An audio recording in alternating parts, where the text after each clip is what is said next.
Levítico 5, 1. E quando um ser errar e ouvir voz de condenação. Tá. Esse errar é a palavra pecado, tá? Nas traduções tradicionais, vão ter quando alguém, alguma pessoa, assim, pecar. E por que que não é pecar? Porque a palavra errar, inclusive quando ela é usada no grego, é simplesmente errar o alvo, tá?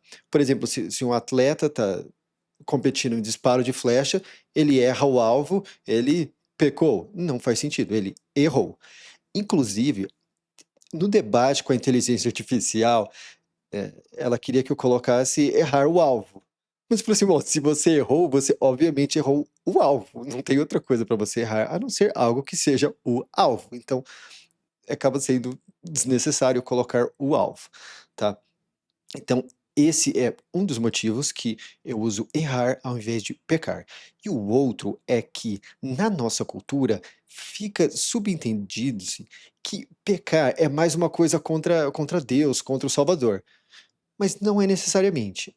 É contra tudo, tá? E é por isso que é errar. Errar é errar. Independente de errar diante dos homens ou errar diante do Salvador. Erro é erro. Se algo é errado diante do Salvador, também é errado diante dos homens, tá? Então é por isso que eu sou contra o uso da palavra pecar na Bíblia e a favor de completamente alterar todo lugar onde ela ocorre por erro ou errar, dependendo da conjugação. Então vamos lá. E quando um ser errar e ouvir voz de condenação, e ele for testemunha, se ele viu ou teve conhecimento, se ele não informar, então ele vai levar a infração dele. Agora, essa palavra infração é interessante, porque nas traduções tradicionais vai estar assim, ó, iniquidade, culpado, iniquidade. Mas ela é usada como fazer infração, como infração. E isso é muito interessante, porque levar a infração parece que vai que toma multa, né? E é de fato assim que ocorre. É como eu digo, que as coisas do mundo, elas estão orquestradas de uma forma para apontar como é o método de salvação. Por exemplo, quando você erra no trânsito, você leva uma infração, tá? Da lei. Então é muito interessante como tudo. E assim, isso toma proporções muito grandes, que se eu começasse a falar aqui, como que o ponto que essas coisas físicas se encaixam no mundo espiritual, o povo ia achar que eu tô fora da casinha.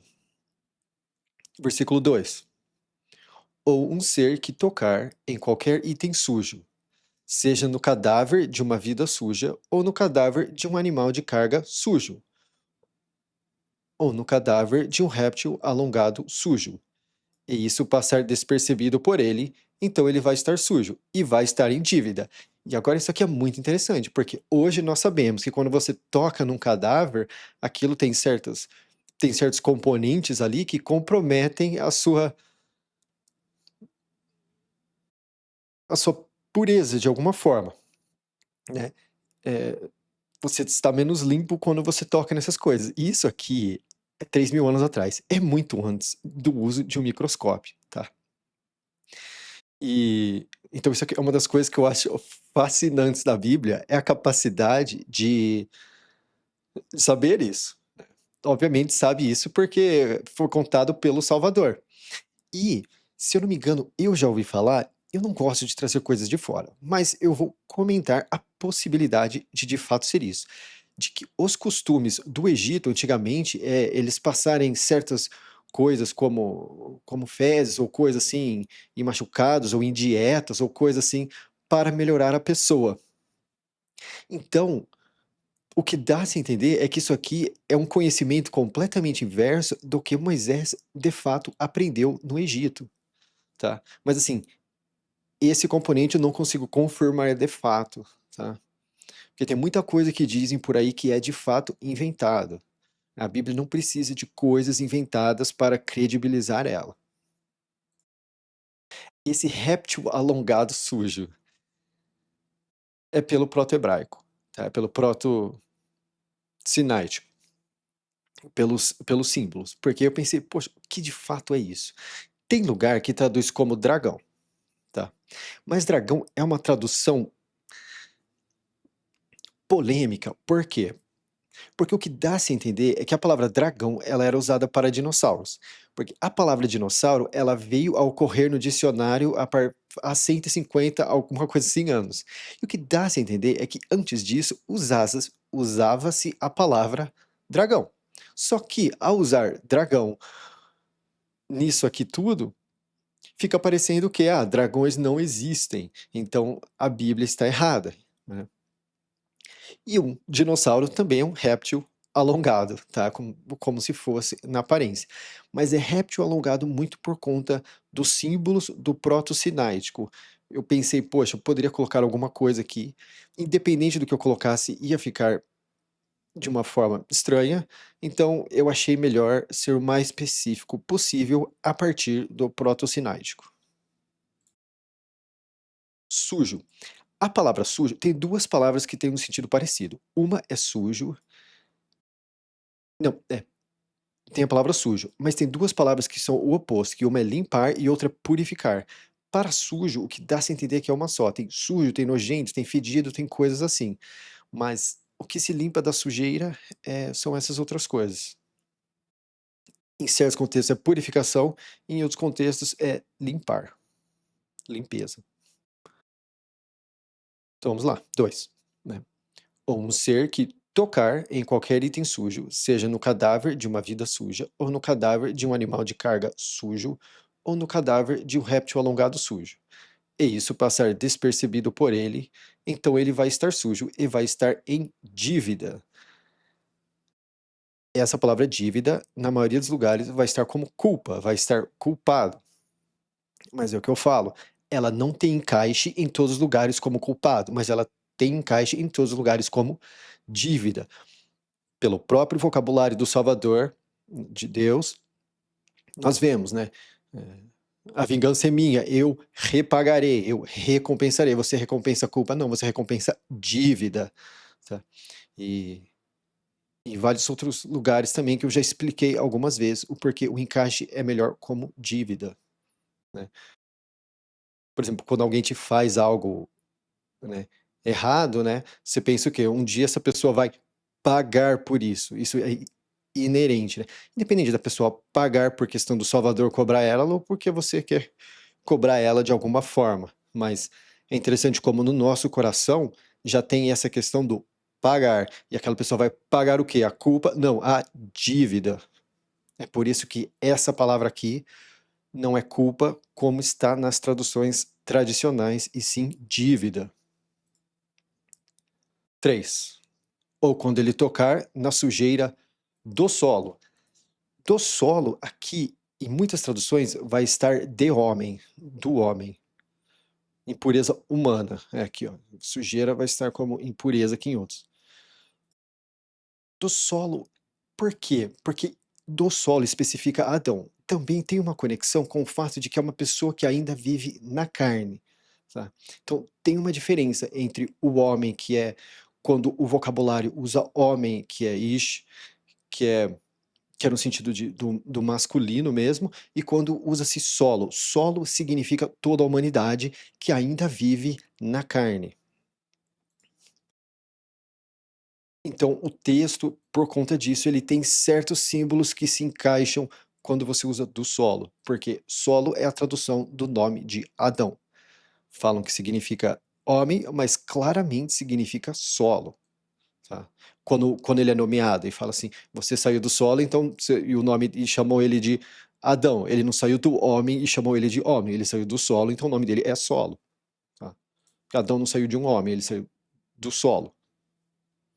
Então, né? Em qualquer sujeira dele com a qual ele se faz sujo e passar despercebido por ele, então, ao tomar conhecimento, ele vai estar em dívida.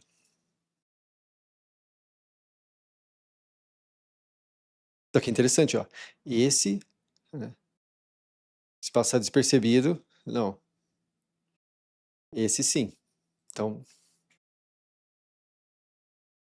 ou quando um ser jurar, surtando com os lábios para fazer ruindade ou para fazer o bem, em qualquer coisa que o solo surte em juramento. Esse surto seria como nós usamos. Poxa, a pessoa surtou, começou a falar um monte de coisa, tá? É nesse sentido, surtando com os lábios, tipo, fazendo escândalo, falando um monte de coisa que não deve, tá? É esse o sentido de surtando com os lábios. É qualquer coisa que o solo surte em juramento e passar despercebido por ele, então ao tomar conhecimento, ele vai estar em dívida em uma destas. 5. E vai acontecer que, quando ele estiver em dívida em uma destas, então ele vai apontar aquilo em que ele errou. Esse apontar, eu acho que é reconhecer, tá? Eu vou confirmar aqui, mas essa palavra ela teve uma breve.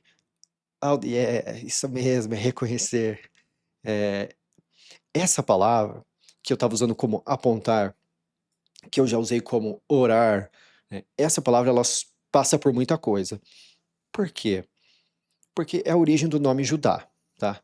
E por que que isso é importante? Porque na crucificação estava escrito, né, Jesus de Nazaré, Rei dos Judeus. Então essas 4 palavras, por conta delas estarem na cruz, elas merecem um- uma consideração gigantesca, tá? Porque a Bíblia tem milhares de palavras, então para escolher aquelas 4 é muito profundo, tá? E essa é uma palavra que ela sempre entrou em muito conflito onde eu encontrei ela. Essa é uma das mais difíceis. Então o que acontece? Quando nós pegamos na cruz lá agora, nós vamos lá. Jesus de Nazaré, Rei dos Judeus. Quando nós traduzimos Jesus, Nazaré e judeu, né? Você tem a palavra reconhecer, você tem Jesus, que significa salvação, e Nazaré, que é destaque. Então, por exemplo, é, rei, salvação em destaque, rei reconhecido, sabe? Então você monta aí uma frase em cima da Bíblia, em cima da cruz, que é, né, Jesus, né, salvação, salvação em destaque, rei reconhecido, reconhecido rei, ou reconheça o rei, né? Então, assim, você consegue montar uma coisa aqui muito interessante. Até me arrepia falar disso, tá? É uma coisa que é importante saber, né? O que está escrito na cruz. Estava escrito em 3 idiomas e está citado aqui. Então, essa é uma palavrinha muito especial, por ela estar na cruz. Tá? E eu acho que agora eu acertei ela. Mas se não, eu faço o ajuste de novo, como eu já fiz algumas vezes. Então ele vai reconhecer aquilo em que ele errou, né? Porque você errou, você errou diante de alguém, né? Você pecou diante de alguém. Fica estranho, tá? Vamos até ver como que tá. É. 6. E ele vai trazer a dívida dele à salvação, pelo erro dele que errou, uma fêmea do rebanho, uma ovelha ou uma cabra peluda, para erro. Então, o operador de purificação, que é a tradução de sacerdote, e quem é o verdadeiro sacerdote é a própria pessoa que precisa operar essa purificação, por conta de toda a sujeira. Você opera a purificação em você. Você é responsável por tudo isso. Não pastor fulano, padre ciclano, bispo beltrano. É você que tem que reconhecer o erro que você errou, né, e fazer esse processo de completude. Então, o operador de purificação vai fazer revestimento sobre ele pelo erro dele. O que que é revestimento? É expiação, propiciação. A palavra propiciação e expiação, elas estão erradas. É revestimento porque ela é usada como o verbo revestir. Por exemplo, na arca de quando a arca lá atrás, né, o caixão de Noé é revestido de piche, tá? Expiado de piche, propiciado de piche, ninguém. Tá? E o que que é? E qual que é o encaixe também do revestimento? Você, ao fazer o sacrifício, por exemplo, do Cristo na cruz, você fica revestido do sangue dele. Então, quando eles falam, você é expiado pelo sangue de Cristo, ou você é propiciado pelo sangue de Cristo. Na verdade, você é revestido pelo sangue de Cristo, que cria uma barreira de proteção. E isso se liga também aonde? Ao Israel, né, ao Jacó, quando ele veste a roupa do irmão dele, o Esaú, o peludo, para que o pai dele sinta a pele e o cheiro. Lembrando que cheiro também tem uma ligação com cheiro de alívio, a salvação, que nós vamos ver muito, e também já vimos muito aqui. 7. E se a mão dele não alcançar o suficiente para um pequeno do rebanho, então ele vai trazer a dívida dele, pelo que ele errou. 2 rolinhas ou 2 filhos de pomba, a salvação.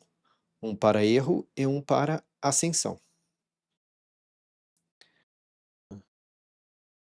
Lembrando que esse fazer revestimento é aquele momento que você busca ele, busca, né, que ele deixe aquele teu erro, que ele faça aquele erro deixar-lhe você. 8. E ele vai trazer eles ao operador de purificação, e ele vai aproximar o que é para o erro primeiro. E assim, quando você começa a oração, a primeira coisa que você faz é reconhecer, né, os seus erros. E ele vai destroncar a cabeça dele da nuca dele, mas não vai apartar. Isso aqui também é interessante. Quando o Cristo morre na cruz, o Cristo é o cabeça. Então ele morre e ele é destroncado, mas ele não fica separado de nós. Nós permanecemos nele e ele em nós. Então, apesar do nosso cabeça ser destroncado, ele não está à parte de nós. Então, essa é a conexão com a cruz aqui também. 9. E ele vai arremessar do sangue do erro sobre a parede do lugar de ofertas. E qual que é o verdadeiro lugar de ofertas? É o coração. Essa palavra nas traduções tradicionais vai estar altar, tá? Você é o operador de purificação e o seu coração é o seu lugar de oferta. É lá que você executa isso tudo aqui, tá? Que você executa esse revestimento pelo seu erro. É aquela oração de coração. E o que sobrar do sangue vai ser drenado no alicerce do lugar de ofertas. É erro. 10. E o segundo, ele vai fazer ascensão conforme o critério. Então, o operador de purificação vai fazer revestimento sobre ele pelo erro dele que errou. E vai ser deixado dele. Esse deixado é o perdoado. Então, quando você faz esse processo, o seu erro te deixa. A palavra perdão, ela carrega hoje uma carga religiosa muito pesada, porque ela é uma doutrina que está, ao meu ver, completamente errada da forma que ela é vendida, né. Dizem: "Ah, o perdão é de graça, você tem que perdoar as pessoas", mas todo exemplo bíblico disso envolve um grande sacrifício, então não é como dizem, você deixa a pessoa, né, se a pessoa te faz algo, você não vai buscar ela, então você deixa ela nesse sentido, mas fazer pacificar aquilo no coração é impossível. É impossível você fazer de conta como se aquilo não acontecesse de uma forma autêntica, tá? Porque é preciso de completude, é preciso daquilo quitar para que você tenha paz no seu coração. E como que eu digo isso também? Porque se fosse possível simplesmente deixar sem um grande sacrifício, Cristo não precisaria ter morrido na cruz. Porque se ele não precisasse ter morrido na cruz, então o Salvador seria apenas perverso. Ah, eu não preciso deixar ele morrer na cruz, eu posso simplesmente deixar a galera fazer o que eles quiserem. Como ele teve que morrer, isso mostra que a deixa dos erros, os erros deixarem você, não é algo de graça, tá? Então, na minha opinião, o que a religião básica ensina sobre o perdão é um absurdo. É dizer que você tem um poder que nem o Salvador Deus fez, tá? É uma das maiores, na minha opinião, é uma das maiores blasfêmias. 11.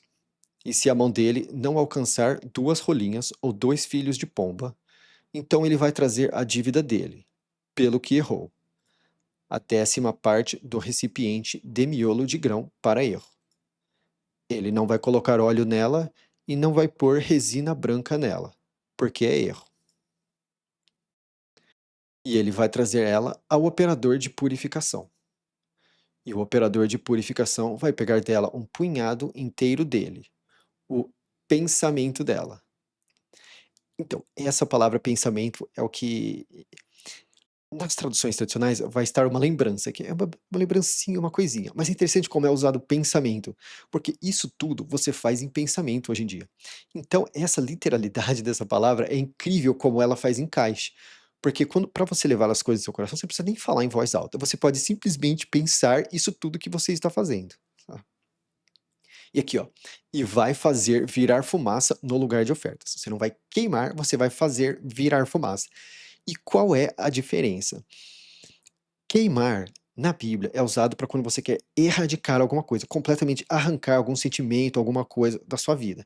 Então, é uma oração muito mais intensa, que geralmente, eh, eu não sei explicar.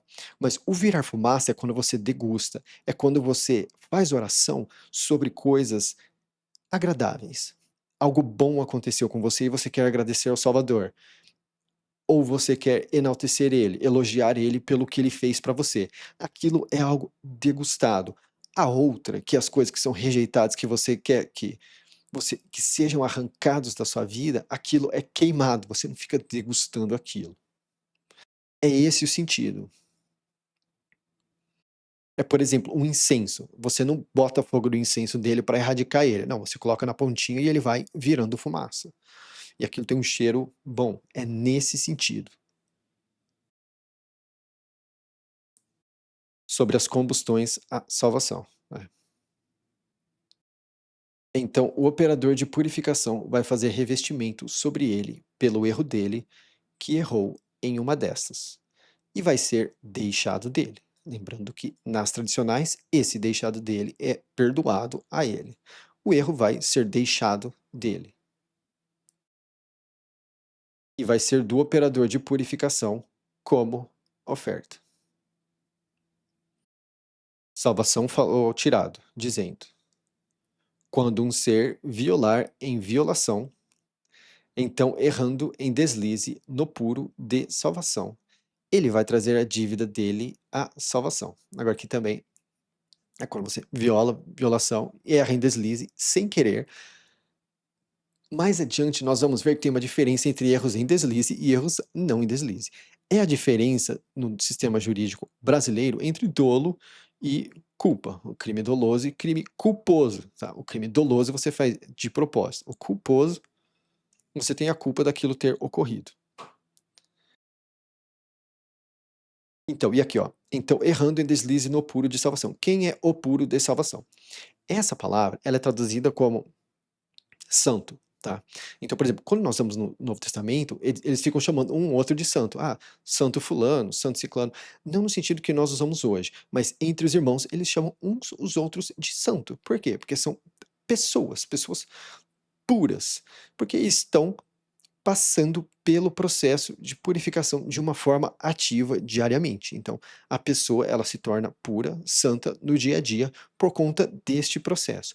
A palavra santa no, na nossa cultura, ela foi completamente defasada do real significado do que a Bíblia ensina, porque a Bíblia ela ensina o processo, esse processo todo que é ensinado aqui da questão da oração é a forma que você se torna puro, é a forma que você se torna santo. Só que, ao usar a palavra santo, nós temos um preconceito em cima dela, de que você seria uma pessoa que de fato não é o que a Bíblia diz. Você está purificado dos seus erros. Isso é no sentido. Então, quando você erra em deslize no puro de salvação, quem seria o puro de salvação? Aqui, nesse tempo aqui, era um local também. Tem um lugar específico lá que era o puro de salvação. Mas no sentido espiritual, o puro de salvação é a pessoa que está pura em salvação. Então, quando o puro de salvação violar em violação, então errando, ele vai trazer a dívida dele à salvação. Um carneiro íntegro do rebanho. Quem é o verdadeiro carneiro é o Cristo, carneiro íntegro do rebanho, né? Na equivalência de prata em peso, no peso do puro, para a dívida. Então, quando você que busca o Salvador, salvação de coração, quando você erra, né, você tem que buscar o sacrifício de Cristo. O sacrifício não, a oferta que é o Cristo. 16. E ele vai fazer completude naquilo que ele errou do puro.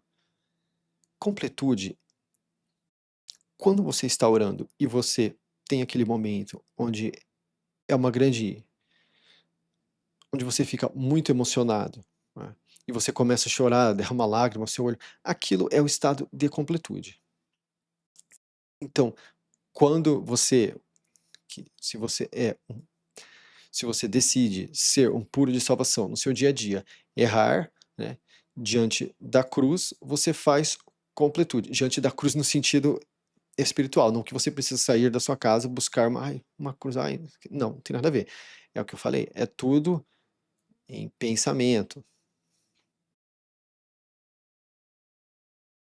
E ele vai fazer completude naquilo que ele errou do puro, e vai adicionar a quinta parte dele sobre ele, e vai dar ele ao operador de purificação. Então, o operador de purificação vai fazer revestimento sobre ele com o carneiro da dívida. Sim, quem é o seu operador de purificação é você. Você faz o revestimento com o carneiro da dívida, que é o Cristo, e vai ser deixado dele, que é perdoado, aqui, né, nas traduções tradicionais. 17.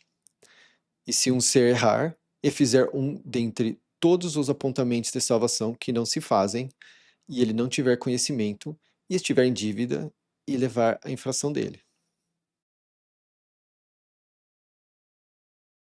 Então ele vai trazer um carneiro íntegro do rebanho, na equivalência dele, para a dívida, ao operador de purificação. Então o operador de purificação vai fazer revestimento sobre ele, pelo deslize dele, que deslizou, e ele não teve conhecimento, e vai ser deixado dele. É dívida de estar em dívida. Ele esteve em dívida à salvação. Então, e aqui também, ó, esse também se diz do começo de quando nós chegamos ao Cristo. Quando nós chegamos a, pelo menos quando eu cheguei, eu não tinha noção dos meus erros e da coisa toda. Então eram deslizes que eu não tinha conhecimento de que eu estava fazendo por não conhecer o Salvador Salvação, né. Então é interessante como isso aqui demonstra como é também o pontapé inicial da pessoa que passa a buscar uma vida diante do Deus Salvador, de salvação.